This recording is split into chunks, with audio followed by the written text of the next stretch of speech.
So imagine taking this grueling 80-month engineering project, handing it to a machine right before you go to sleep, and then waking up to a completely finished product. Yeah, which still sounds like science fiction, honestly. Right.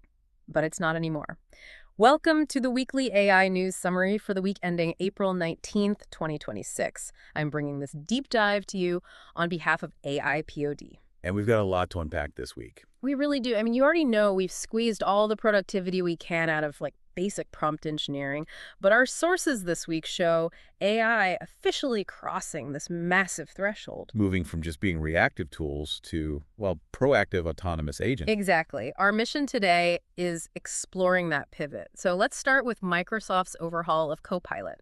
They are heavily integrating these agentic capabilities inspired by systems like OpenClaw. Yeah, and for those who haven't tracked OpenClaw, it's this open source model designed to execute really complex multi-step actions. Right, by actually controlling a computer interface, not just spitting out text. Exactly. It's like the difference between a microwave that just heats up your food when you push a button and a personal chef that actually checks your fridge, sees what's going bad, and just invents a recipe to use it up. Okay, that is a great analogy. You're upgrading from a spell checker to an executive assistant who actually negotiates your schedule for you. Yeah, and that autonomy is scaling up to industrial levels now. Look at NVIDIA's announcement this week. Oh, the chip design thing. Yes, they used an AI model to condense a semiconductor chip design workflow from 80 person-months of labor down to a single night, using just one GPU. Wait, really? 80 months overnight? I mean, that sounds like, classic tech marketing hype. Are we talking about the entire end-to-end design process here? No, so it's specifically the optimization and routing phase, but honestly, that is historically the most labor-intensive bottleneck anyway. Okay, got it. By using reinforcement learning, the AI isn't just drawing a chip. It's simulating millions of electrical pathways simultaneously, failing fast, and optimizing the layout at speeds humans just can't match. Which means AI is now actively building the very hardware needed to run more powerful AI. Exactly. It's a massive innovation feedback loop. Right.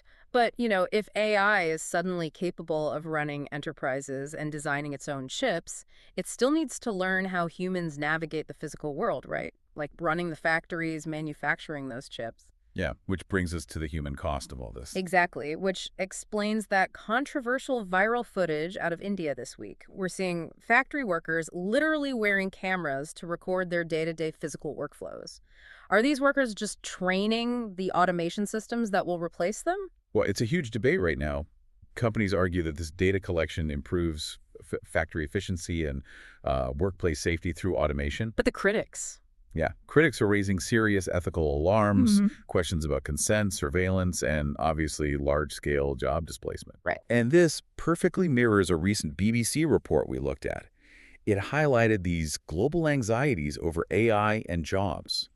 Governments are just scrambling to balance this undeniable innovation with the urgent need for clear regulation. It's forcing a massive economic realignment. And there's this fascinating contradiction here.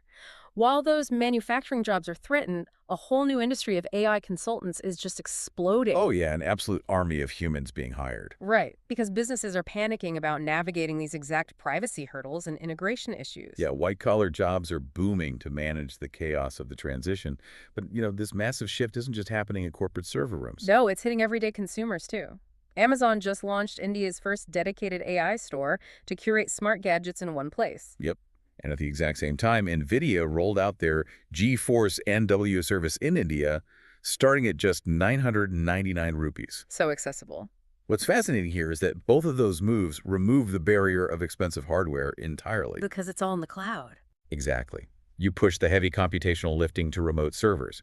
You don't need thousands of dollars of specialized processors on your desk anymore. High-performance gaming and AI integration are immediately accessible to anyone with a basic internet connection. Wow. So just synthesizing all our sources this week, the major theme really is velocity.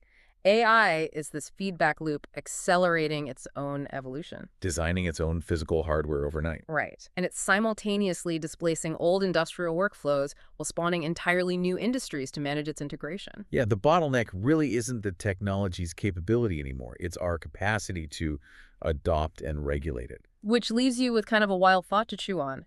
If AI is now successfully executing these complex, multi-step enterprise tasks entirely on its own, Yeah. how long until you hire a pricey AI consultant to fix your business, only to find out the consultant you're paying is just another AI?